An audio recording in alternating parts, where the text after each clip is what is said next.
And welcome to Weather and Ag in Focus, 106 in the afternoon on this chilly Thursday. Yikes. This is more like early October. Normal highs in early October are in the mid-60s, and we're at about 59 right now.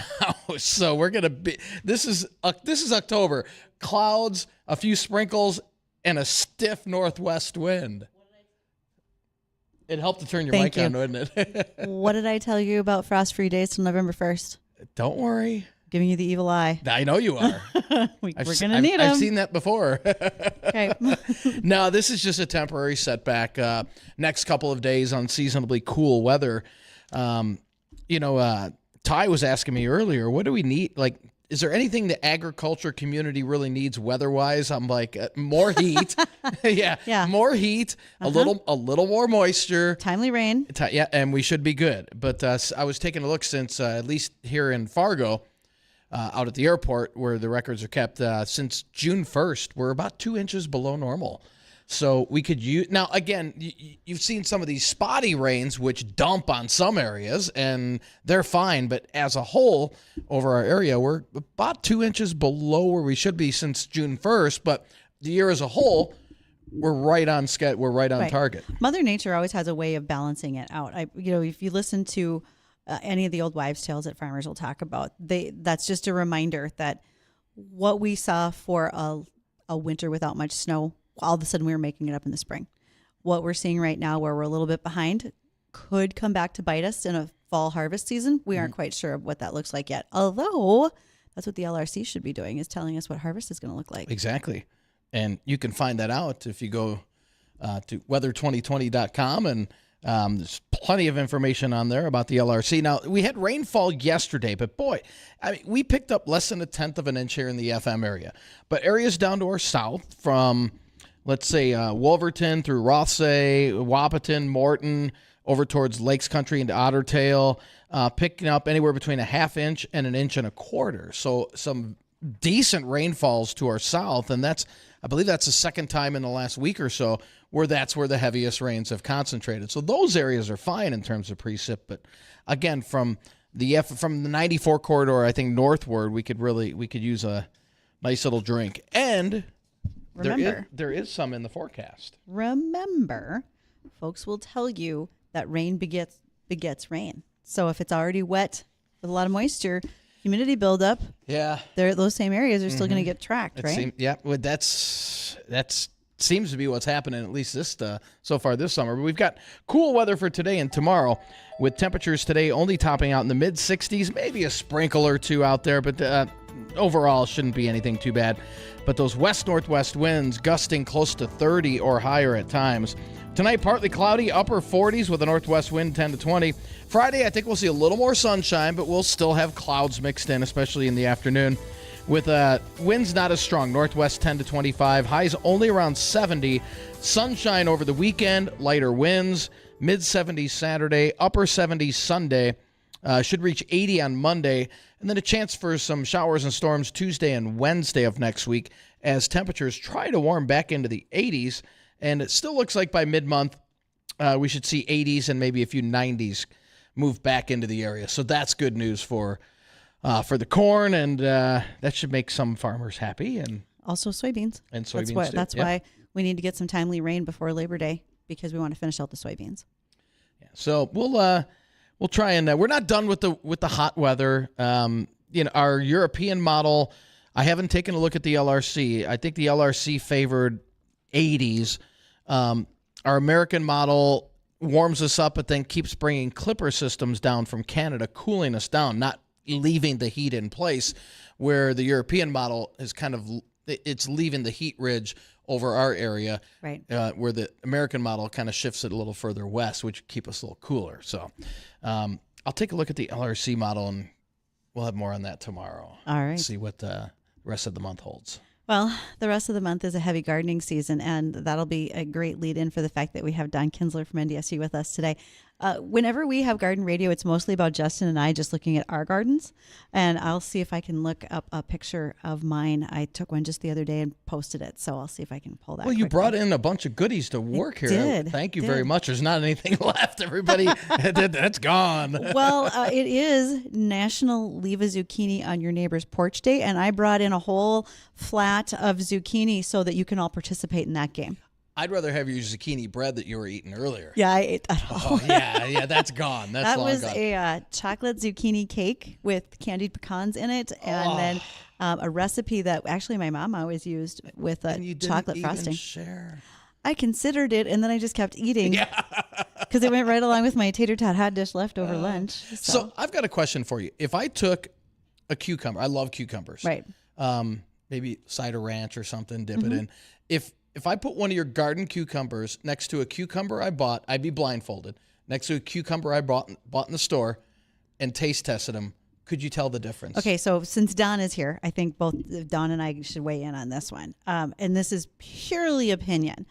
It comes down to variety, right? What kind of cucumber? If you bought the same variety cucumbers, could you tell the difference? But if you bought an English seedless cucumber versus what you would consider a traditional cucumber, yeah, you'd be able to tell the difference. If you were blindfolded and you were just looking at taste, you would get the same flavor. I would venture a guess that the homegrown might be more intense than a commercially grown because we push the water so quickly for commercial production. Don, where are you at in this? What do you think? Definitely. Okay. Definitely will tell the difference. Really? Okay. Oh, definitely. So what's In the difference fact, between the store-bought ones and the ones that are like from Bridgette's garden? Now, the store-bought ones, if they are grown elsewhere, you're going to tell the difference. Right. If the store-bought ones were sourced locally, then probably not. For example, you can tell the difference between a Honeycrisp apple that was grown locally, North Dakota, Minnesota, versus one that was raised on the West Coast. Because sometimes I've had people ask me, how come my neighbor's Honeycrisp apples that they gave me, they taste so much better than the store-bought ones? Because here we have a consolidated growing season. It gets cooler in the fall. The sugars build up. And so we have an intensity in this area. Sweeter. Yeah. And I think that intensity is reflected also even in cucumbers. Well, to that example, I wouldn't use cucumbers, but I would use celery. So I'm one of those few people who raises celery in her garden. I have my own hidden gem greenhouse that I go to because they have celery every year.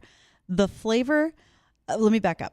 My celery, as far as size, probably is not quite as tall as Cooper, our mascot, here on the table. Okay. So my celery bunches are about that tall. They get very wide. They're not narrow and tall like when you buy them at the grocery store.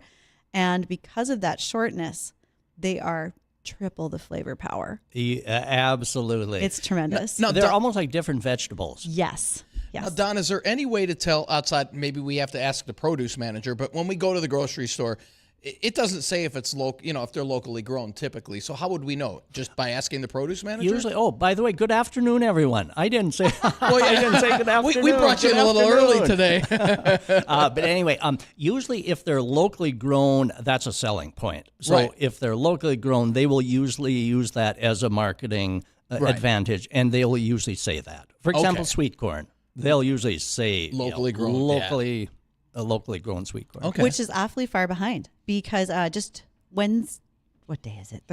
Tuesday, I was in the local grocery store, and a conversation between a neighbor and the grocery store owner was that it's going to be at least next week until her locally grown sweet corn was available. We are just that far behind in growing degree days. Yeah. I was in a cornfield this morning.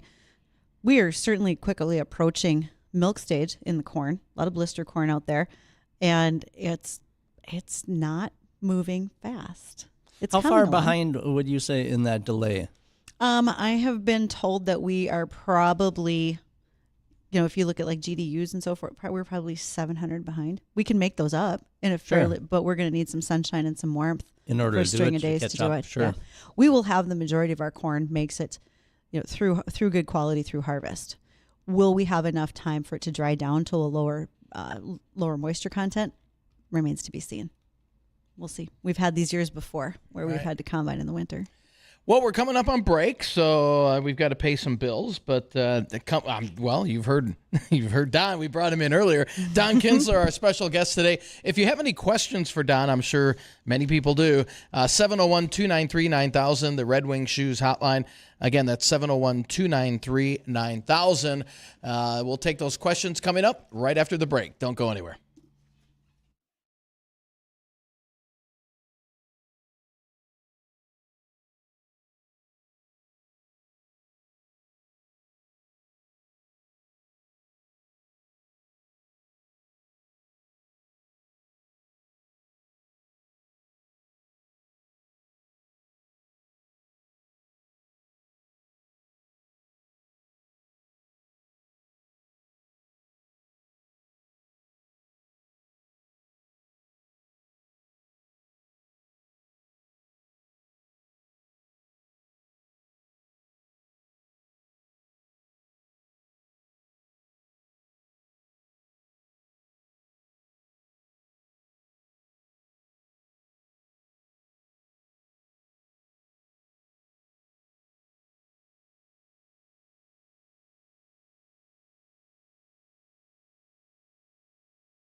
Thank you for joining us here on WDAY Weather and Ag in Focus.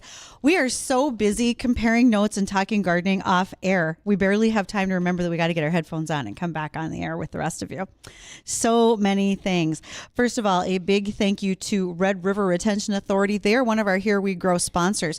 I was in the field this morning. Corn is fast approaching maturity height. It was great to see it.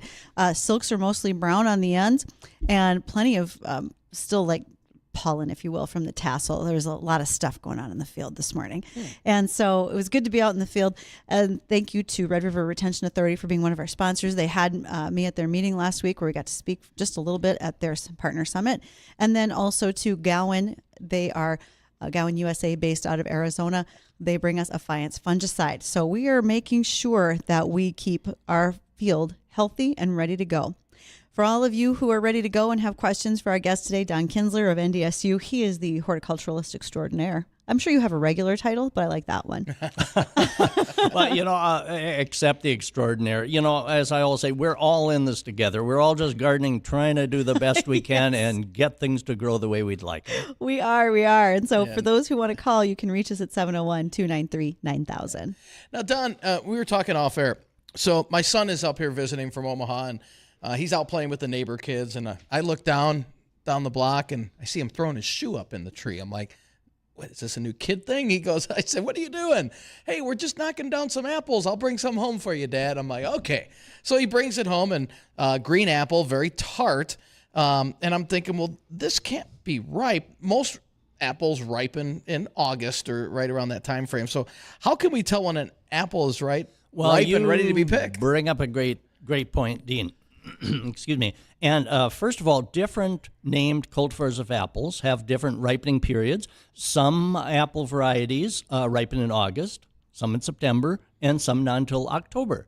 So, for example, if an apple is a cultivar that ripens in August, an early one, that one's not going to hang on the tree until October. And if it's a late apple, such as Harrelson, that ripens in October, that one's not going to be ready in August. So if you know the name of the apple, you can do an online search and see when is Prairie Magic apple, which is a good one developed out of Canada. When is Prairie Magic apple typically ripe? So a person will find out about the first part of September. And so you can, if you know the name of it, you can see when, is it an early apple, is it a late apple, and if you pick them earlier than what they should be, they're going to be sour. And then but what if you've bought a place and it has an apple tree and you have no idea what the name of it is? Okay, then there's a couple of ways you can tell. Red does not indicate a ripe apple. They turn red long before they are ready to pick. So the red color doesn't matter. Okay, what you look for is what is called the background color. That's the non-red color on the apple fruit. Usually when they're not ripe, it'll be a green color, unless it's a Granny Smith green apple. Okay, different case. Okay, but on most apples, the green background color indicates a non-ripe apple. But as that background color changes from green to more of a creamy white or creamy yellow, then that's an indication it's approaching ripeness. Another good indication is to pick an apple, cut it in two, and when apples get ripe, these seeds turn from kind of a tannish, unripe apple to a glossy black seed. I think of a store-bought apple. When you cut it, the seeds are glossy black-brown. Okay, so that should be. And also, as apples start ripening, they'll tend to drop from the tree or be easier to grab and twist and pull that apple off the tree. But just because a few apples have dropped doesn't mean they're necessarily ripe. I've had a few apples drop that aren't ripe yet. So check all those things, and of course, taste. If it's a fairly sweet apple, taste it, and if it tastes sweet, good. So we can look at all those different things. Now, in our own apple tree, I've noticed the birds have been working. And a common question I get is, okay, how do we keep the birds from eating these apples? Now, I've left those that birds are attacking, I've left those apples on just because I thought, okay, well, help yourself to that apple. Don't sample every one on the tree. So I thought, well, if I take this one off, they're going to probably move to some others. But, how do you keep birds out of a tree? There's not really a repellent or anything. That's why some people will keep their apple trees pruned low so they can physically put a net over the top of the tree. That's the surest way. You can try the things like a fake owl, a fake hawk, mylar balloons, pie tin. Do they ever really work, though? No. Because the birds outsmart it. No. Yeah. In a day or two, they've become accustomed to that, and they're probably sitting on the fake owl, nibbling nibbling an apple. And so anyway, we work hard for everything we do. But anyway, those are the ways to kind of tell when your apple is getting ripe, because you want to harvest that apple at its peak quality. So if it's a late apple, for example, the Harrelson or Harrel Red, those should be left on the tree until into October, because as the temperatures get cooler in the fall, that coolness builds up sugars in the apple. So they'll develop a better flavor and intensity and more of a sweetness to them. Now, when does Honeycrisp, when do they ripe and ready to go? End of September or so. So each season varies a little. But generally, that's not an early apple. Right. But, end of September. So if you're seeing the Honeycrisp apples in the store, they're not They're not gonna probably come out of storage. Right. You know, the apple growers have developed very nice ways, controlled atmosphere storage to Yes. keep them all year long, which is really really? nice for those of us. When we get apples over here, that doesn't mean they were just picked. Exactly. We much like potatoes, we have extended storage in a lot of those crops now. Okay, so several things that have come up. So sweet corn. Okay, this is from Kathy. She said, you mentioned that local sweet corn is way behind. Oh, they are selling at their stand in North Moorhead for the last 2 weeks at the Oasis gas station in Wall Street. $7 a dozen if you'd like to go. So, Great, Kathy, that's a nice price. thank you for letting us know that you indeed have sweet corn available. I'll probably have a pile of messages now saying, where was Kathy's sweet corn? Then additionally, Don, for you, when it comes to sweet corn, folks were curious, how do you tell if it's ready without just completely denuding it by pulling the husk because off? at either the grocery store, if they've got the locally owned, or the Right. farmer's market stand, they really don't want you peeling back all the husks to look at it. No. And also, you know, one way in your own homegrown sweet corn is to use your thumbnail and punch the kernels, you know, so if they're clear white, you know, it's not right. But when they're milky and nice and full, if without tearing into the husk, I feel the corn, which is usually okay, and check the tip for good tip fill. If it feels, you know, if it's a very narrow tip that doesn't seem like those kernels have filled out, it's not going to be as ripe or fully ripe. So check the top, the tip, and then I just kind of feel, and if it kind of feels like, boy, this is a nice fat Right, a nice corn, and full cob. Yeah, a nice full corn. You know, you don't want it over, but in most cases they picked it not at the over stage. Yes. But there's kind of a little bit of a not a science, but a feel, isn't there? It's like everybody has their tried and true method to tell when it's time to buy the melons in the store as well. Oh, yes. In fact, my wife came home because one of the grocery stores has muskmelon. Our muskmelon were too late. I'm not going to have muskmelon out of our own garden. In the garden, it's easy. When a muskmelon pulls a little tug, separates off the vine, it's called the full slip stage. They're nice and wonderful. And when you raise that to your nose, you can smell the aroma. Right. And in the grocery store, you can do that too. You can see if it smelled. And you can also look at the scar where it was attached to the stem on a store, and it should have separated off cleanly, like it would have in the garden. Now, when I looked at the store-bought one that Mary bought, it was at what's called the half-slip stage. They would have had to tug, and only half came off. So we'll see how that one goes. is. And now, watermelon. Boy, we could do a whole show on how to tell the ripe watermelon. Well, we could. I've heard by knocking on it. Like if you, But if it knocks my back, dad- that's bad. if it knocks back, you're My in dad trouble. was from New Jersey, wonderful watermelon area. Yes. They did the thump test. right. Yeah, and New Jersey, the Garden State, which we don't always think about, but we have a dedicated listener, Steve Bello, out of New Jersey, so he's going to be happy to get a shout out, except it's all about gardening in New Jersey for us today. Addison, do you have our video loaded up that we put in?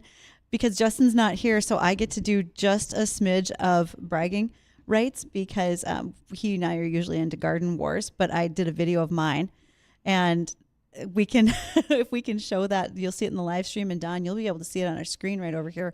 This is what planting June 1st brings forward. While the rest of us were trying to plant a field, I was also trying to plant a garden. So we're going to see if Addison can show that where we're at. I've just brought in like squash, summer squash, and cukes and cabbage and some green beans today. He's going to see if he can bring it up for us. He'll get it, but Okay. So is your garden way ahead of time? No. Since you Nope. Don There and it I were is. talking about this. Okay. We're a little late. Yeah. So if you're looking on screen, you can see where the garden. You might want to play that a second time, Addison. And then there's that one lone It's beautiful. sunflower. Thank you. I love it. How big is your garden? It's like, what is that? A half an acre? I can tell you right now, it's pretty huge when you're overrun with tomatoes. Jeez, So man. it is 1:30, bottom of the hour. We are going to continue to talk about gardening. I have a question about Brussels sprouts coming up next. So don't go anywhere. We'll be right back with Don. I do my own stunts. Kinzler of NDSU Extension. Ladder and chainsaw.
And welcome back to Weather, Nag, and Focus. Thank you for joining us. And speaking of which, you can join us next week, Wednesday.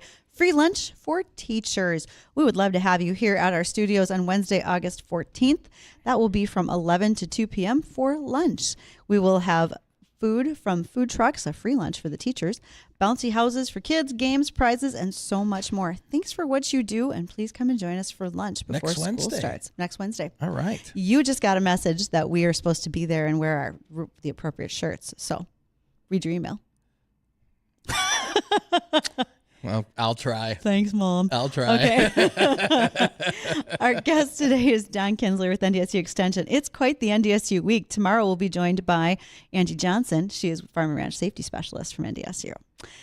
Don, we were talking off air about a number of things. One of them is that weed that we can't that we have too much of, that we can't get enough of getting rid of, and that's purslane. But before we get to that, Brussels sprouts. How do I know when my Brussels sprouts are ready? I always think they are, but I'm not really sure. Do you like Brussels sprouts? Well, you must. You're growing it. I do. I'm growing them. I do like Brussels sprouts. I like to roast them. I have to learn to eat them. Okay. Because I like many things in the cabbage family with butter and salt. Same. You can do that with these. Yes, I bet steamed butter and salt. Garlic is also helpful there. Go with that. It's been a long time since I've grown Brussels sprouts, but as the season goes, they get more intensity. So yeah, good question is how do we know when they're ready? Well, when the little heads are kind of, when you squish them a little bit and there's some substance to it, so they aren't just all soft, but an actual little Brussels round little head of cabbage type thing. Then they should be ready. But the flavor does improve if you leave it on and kind of start getting a little, so you don't harvest it too early. They are definitely a late season crop. Yes. There's no doubt. They're a long season. And I try to leave them out as late as I can. But an interesting plant, to see the big stalk with all the little heads forming along it. So the first time I had a friend, she was part of a CSA group, and she got one in her box, and she sent me a picture and said, I don't know what this is. And it looks like the spinal column off the skeleton in high school's science class with all these little bumps on it, because all of the leaf spines are sticking out from the main stem. And I said, I don't know what that is, and I'm really not sure how you're going to eat it. But we've gotten way better now that she and I understand how to eat our Brussels sprouts. Yeah, fascinating. And, of course, being in the cabbage family, I'm sure you've, cabbage, cauliflower, broccoli, Brussels sprouts. I'm sure you've had to treat for the cabbage worm also. Absolutely. And what's your favorite methodology for that? I had a discussion with someone earlier in the week about just letting their backyard chickens go in and peck them away. Good idea. But in the absence of backyard chickens, and of course, when you see the white butterflies, sometimes they'll be yellow, flitting around, and then of course they lay the eggs. The eggs hatch into those green cabbage worms that just decimate the cabbage, or in that family, with holes all over. I like the insecticide 7 or 8 if you get them while the caterpillars are still fairly small. They do. Then BT, B as in boy, T as in Tom, Bacillus thuringiensis is an organic. It's a bacteria that just kills caterpillars, but they have to be small. So if you hit it early enough, I like BT. I like the BT as well. I think about that in field corn use. And essentially, what does BT really do in field corn? Makes the corn not taste good to things like rootworms and corn borers. We still like it, but the bugs don't. That's awesome. But, there's nothing as unappetizing as a broccoli that you harvest and go to cook it or eat it and separate the parts. Yep. And there's a green cabbage worm. No, that's not nice. Exactly. And we eat with our eyes. So everybody wants visually appealing food. Yes, and that's about as unappealing as possible. We've frozen broccoli and then, then and still gone find it. Yeah, and then you still find it. Go ahead. You want me to go ahead? Okay, go ahead. So Don, we had a viewer ask, what are your thoughts on planting of quick harvest vegetables in the fall? Oh, wonderful idea. In fact, if you plant radishes, when we talk about quick harvest crops that don't take very long to mature, in that group would be radishes, lettuce, spinach, baby carrots maybe, and beets also. Baby beets. Okay, so if those are planted in late August here, they will mature during the cool season. We'll be approaching September when typically the temperatures are cooler, and those are cool season crops. And some of the best radishes that you will ever eat are ones that you will plant in late August.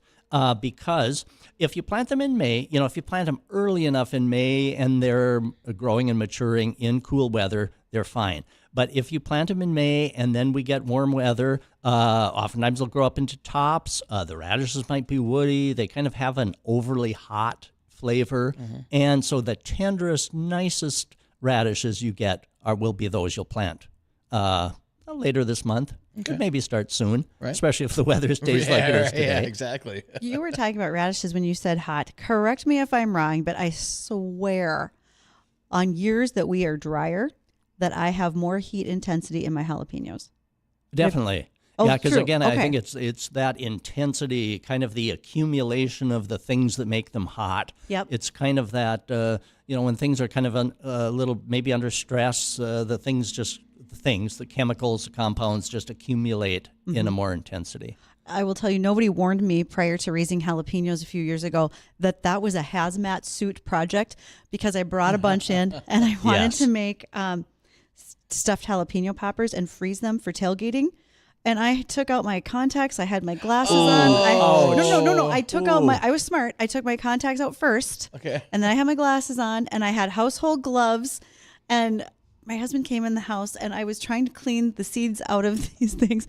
And I am coughing and sneezing and snot's running and I'm like tears out of my eyes. He's like, what happened? I'm like, I'm just trying to clean the jalapenos. And I've washed my terrible. hands and then, thinking Even you're with the safe. gloves. And then, you rub your eyes and it's ouch. Yeah, that's a wake-up call. I was blinded by the peppers. Oh, goodness. Okay, so those are just a couple of the things that we have been talking about today. Talking about ripeness, another common thing that'll be coming up is squash. The buttercup type squash, the winter type squash, not the zucchini and the yellow crooknecks, the summer type squash, but the winter type squash. Pretty soon people's squash might be getting sizable. How do we know if we can start enjoying that? Well, first of all, squash, like the buttercup type, or similar, they can be left on right until the frost is on the pumpkins. They can take some frost, that'll collapse the vines. You'll be able to find them easier than you cut them off. So that a little light frost, perfect. I leave ours out right until the bitter end. But if you want to start enjoying some, there's a way to tell if they are fully mature. Sure. Okay, a couple of ways. The first is if you look at what's called the ground spot, that'll be the spot that turns from kind of a whitish or lemon yellow to orange. It'll be orange on the buttercup type. And then also the skin will lose its shiny glossiness and become more dull. So if you kind of observe them during the growing season, you'll see that change. The skin will become more dull. But also, here's a very good way. Just take your thumbnail and try to puncture the skin. Sure. If you can puncture, then it's not fully hard and ripe and it won't have the best flavor. But if it cannot be indented with your thumb, then it's good. It's getting ripe. But again, there's nothing wrong with leaving on till the frost kills the vines and then harvest.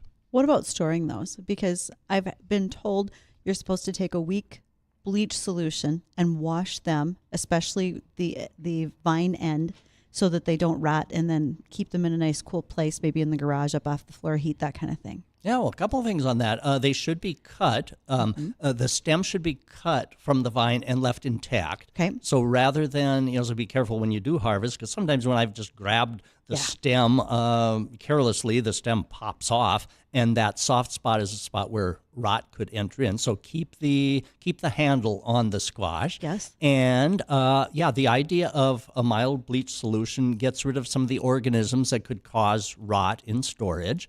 And then also, you bring up the good point about putting them in the garage. That buttercup type benefits from the term. It's on the tip of my tongue. Not maturing, not ripening. There's a term in which you put squash at a somewhat of a warm 70 degrees. Our garages.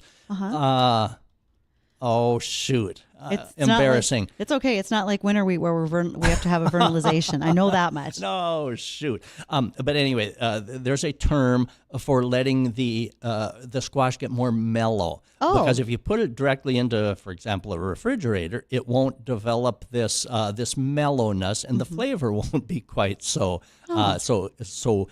sweet and intense. So there's this period of at least probably 2 weeks. Sure. And so sometimes buttercup squash will actually improve in storage. On my drive home, I'm going to remember that. Of course you will. And just feel free to text me. And so anyway, they will improve in flavor oftentimes in storage, so which is really nice on buttercup type because they can last for many months. The preferred storage is around 50 degrees, so cool, but not as cool as a refrigerator. Do garlic and onions, does their flavor intensify as they dry down? Because I tend to wait for the tops to dry down, pull them out, let them dry because I want the paper covering dry before I try to store them. But that also can improve flavor, perhaps? Yeah, it does. A lot of those vegetables like that. It seems when they get to their full dryness, their full maturity, then the flavor does. They get that nice onion or garlic flavor that just kind of mellows and gives them a little bit of time to kind of set in, I suppose. Sure. And so onions, when you take a look at the garden, when they start to fall over, the tops start to fall over and start to dry down. I like to leave them in the garden and not harvest them until the tops are quite dry. Oh, I could wait longer. Yeah, okay. You really can because there is some material that goes from the leaf down into the onion bulb. Sure. So I kind of prefer, I do like to time it in the fall, though, that I get them dug before rain sets in. Yeah. And, but yeah, a person can leave them in. Oh, it's interesting. Also, potatoes. Potatoes are a fascinating crop. I love growing potatoes just because they're fun.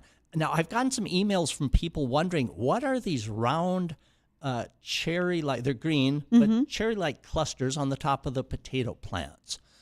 Those are actually the seed ball. Because we are all familiar with potato flowers. Sure. Yeah, some are white, some are purple, some lavender. Or cutting the potatoes with the eyes so that you have seed potato to plant with. So we're familiar with that. Yeah.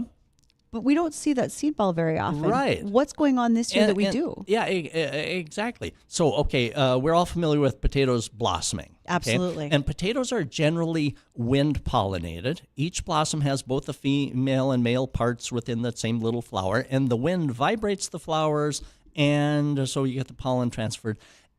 But successful pollination on potato plants out in the garden or the field isn't that common, but sometimes it does successfully happen.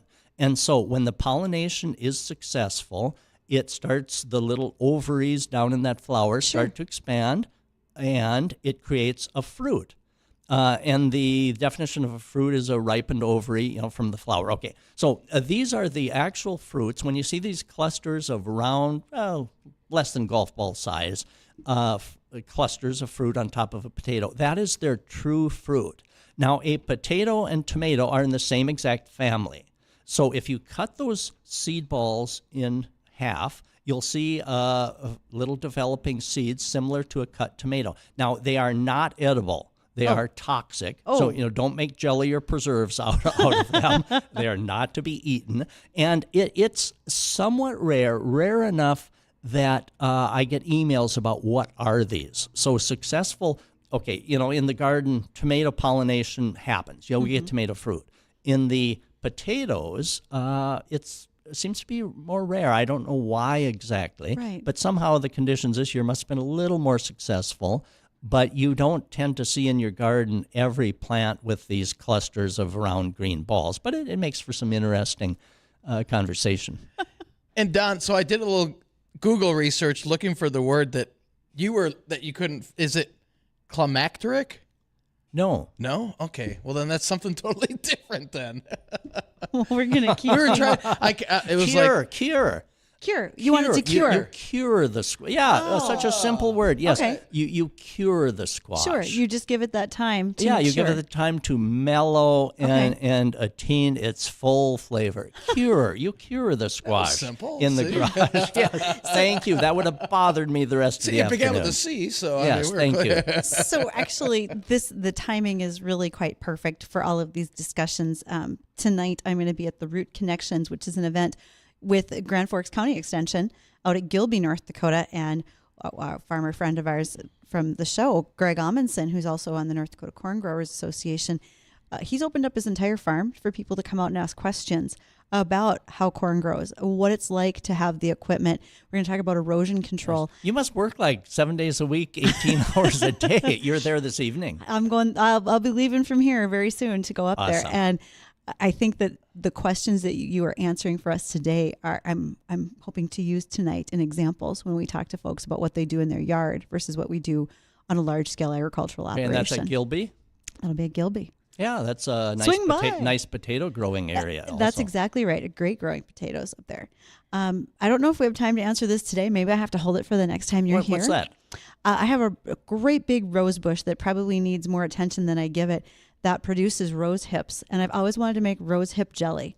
So whether you have advice on how to get rid of the little tiny seeds inside or somebody out there whose grandma would make rose hip jelly, I'm going to need your help here. I got to figure out how to do this because I've not destined made to try. jelly. I want to try it. Out of those. Our roses do have hips on, They do. forming. Yep. Oh, well, that'll be interesting. Yeah. Invite me back. I'm told the little seeds inside have to be removed, and they're tiny. They're like aphid size, and I'm thinking, I'm going to hate myself for doing this. It's interesting. Roses, of course, are in the same family as apples and all those. Yes. And so, those rose hips are certainly edible. Mm-hmm. And so it'll be interesting. Count the day lost, you don't learn something new. I have not cut open a rose hip. I'm going to do that now Today's your and day. see what's on the inside. Go take a look. I'll do it. I've got a recipe. I just don't know if I want to put myself through the tedious work of getting it done. Well, let's find a recipe. Okay, we're going to work on that. Folks, it is 1:49 in the afternoon. We are going to touch on some more news and take a little break. But when we come back, we've got headlines from the agricultural world as well as the weather. Thank you, Don, for joining us today. Thanks. Have a good rest of the day, everyone. Be right back.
I just thought I'd give you the wind sound effects.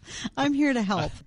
And it is windy out there, no doubt about it. We've got winds out of the west-northwest gusting close to 30, definitely between 20 and 30 most of the afternoon. Cloudy skies. It feels like fall out there. I mean, this is just this is early October weather we've got. Thank goodness it's only around for about a day and a half here as we'll start to see improving conditions. But, yeah, we're at 60 degrees right now, but many areas stuck in the 50s. Let's see, coolest spot I can find here, 55 right now in Findlay. That is, that's October weather. I'm sorry. Okay. That's not right. It might be October weather, and I know you're going to find this unusual, but you're definitely going to want to go check out the big deals auction on our website because Minnesota Inboard Water Sports, they have an auction up today. It's an exclusive deal in Detroit Lakes for wakeboarding, surfing, skiing with your friends on a $200,000 boat for 5 hours on any lake within 15 minutes of Detroit Lakes. You can bid on this. The package is valued at $2,500. It will probably sell very competitively today, so it would be great if you guys go check that out at Big Deals. Is a cooler of beer on the boat waiting for you too? Or probably not a good mix. You should worry about that Skiing. after. Yeah, but afterward. Today, I wouldn't pick today to go. No. But I think in the future we're going to have We'll some have good days again. Plenty of Good. warm weather. That's a great deal. And lake of your choice too, right? Lake of your choice, 15 minutes, within 15 minutes of Detroit Lakes. Okay. Well, there's you can't throw a there's rock and right, not exactly. hit one. That would be awesome. So let's get people out there to go check that out again. And they'll That's on our teach you how to, website. if you don't know how to ski or. Well, I hope so. I mean, yeah. cripes, I can't even swim. I can't imagine what it's going to be like to try to. That's what life jackets are for. That's right. I mean, when I was out today at the field with, we were doing a video for Ellingson Drainage, and I wore a life jacket just then, and I was just hanging around drain pile. Just in case, right? Just in case. Just in case. Right. Oh, New skills every day, folks. No doubt. So we've got some blue-green algae warnings going on. We do. What's that all about? So you often hear this from vets here in town talking about, if you have water sitting, ponds in parks, anything like that, you can actually see some blue-green algae. It's called cyanobacteria can form. And the concern is to not let your pets be affected by it. Don't let your dogs drink out of that type of water situation, etc. But we know it certainly happens on large stock dams and ponds as well. And we don't want our livestock there. You want to make sure they have a fresh water source. Where does that blue-green algae come from? The fact that we see runoff in a variety of places. If we're out near a pasture, that runoff might be coming from a local field where we had heavy washing rains and it moved soil particles and fertilizer and moved nitrogen or phosphorus to the ponds. In town, it's coming off of lawns and golf courses. So anytime you're putting fertilizer on your lawn and you think, I could just put a little bit more out and it would look great. Don't do that because the excessive amount of fertilizer will wash off. It will cause blue-green algae to form in still waters, and that can be a problem for pets. Right. So be aware of that. Good point. Here's one other thing. I think I've said this before. Put down the chickens. Just stop carrying them around. Don't bring them in the house because chickens have now been found to carry lice, like from your dog. How?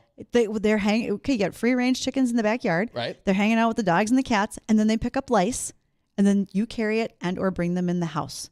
Wow. Just stop carrying the chickens around, please. I know they're cute. You named them Fluffy and Macaroni. I don't know anybody that brings their chickens in the house, but I actually that's just do. me. I actually do. Do you? So we got to stop that because chickens can carry lice. That's an unusual thing. One way that they are able to track what is happening, how infested the chickens are, et cetera, is they're putting little Fitbits basically on because then the computer can take the analytics of the chicken's movements and how often it's trying to give itself a dust bath to get rid of the itching. So chickens are wearing Fitbits. They can get lice.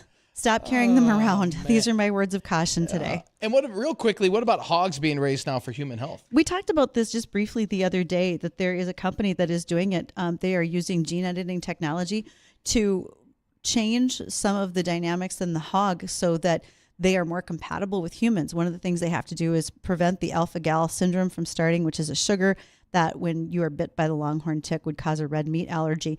But the thing that's happening with these hogs is they are looking to use their kidneys and hearts for organ transplant. So far, they haven't been completely successful, Right. but there will be more gene editing done in order for that to happen. And the hogs are raised very, very well in order to be a donor. That's good news. Very. That's good news. Well, that'll do it for Weather and Ag in Focus. Don't go anywhere. The number one show in the afternoon, the Jay Thomas Show, that's coming up next.